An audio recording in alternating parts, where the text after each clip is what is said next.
Day 6 came and went. No messages, no proof even that our message had reached its destination. We sent another. What else could we do? Hydroponics was failing. Marlowe hoped at first that the hydrogen fuser would solve the problem. With it, we could create water molecules out of the air around us. But everything is finite in space. No sooner had we repaired the fuser than the one remaining biologic engineer determined we did not have enough oxygen left to spare for water creation. An argument broke out. One side yelled that we had to make water in order to make plants grow in order to get more oxygen.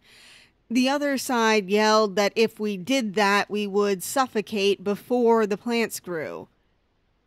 Day 15 came and went. No messages. Did we send another? Was there any point? I sat on the walkway that connected the sides of the ship, with debris from the back of the ship still floating around us, watching the nothingness.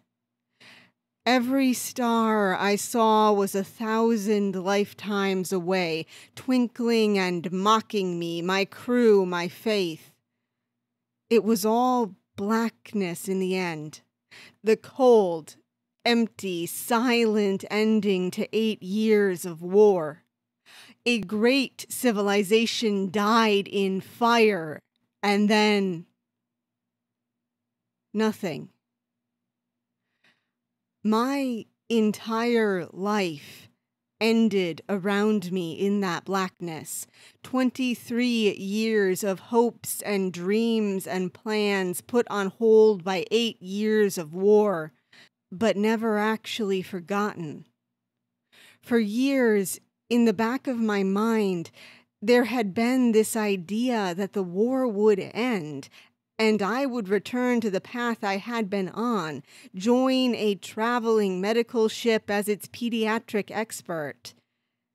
At some point, I had realized that I was now in my 30s, that the war was not ending, that the chances of life ever aligning back up with my age 23 plans grew smaller and smaller with every passing day. Still, I pushed the realization away. There was time still. Time for the wars to end. Time for life to return to normal. Time to become myself again. In the black nothing around our ship, time at last ran out. 23 years of planning caught fire like a plume of oxygen in the vacuum, and then it was all just vacuum. Then I was 31 and old enough to die because there was no future left out here in front of me. So what was I? What is life without progress? Can a thing without potential even be alive? Day 16 came. It was Sunday.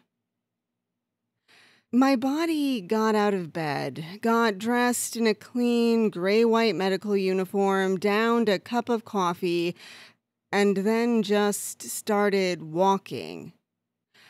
I was halfway to the chapel deck before my brain caught up to my feet. I realized where I was going and why, and where the 60 or so people around me were going too. And then I just kept walking.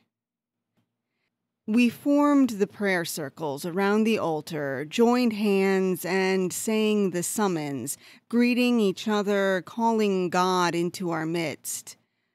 My body knew these actions. My voice knew the words, notes, and harmonies. I slipped into the ritual, and the void around us fled away, replaced by the peace and calm that comes from the known and the familiar. For the first time in 16 days, I was calm, and I was certain. My future was gone, but I was not. I breathed, I sang, and I was known. I lived, and death could not erase the fact of my existence, just as it would never erase the fact of my mother's life. Like her, death notwithstanding, I was eternal.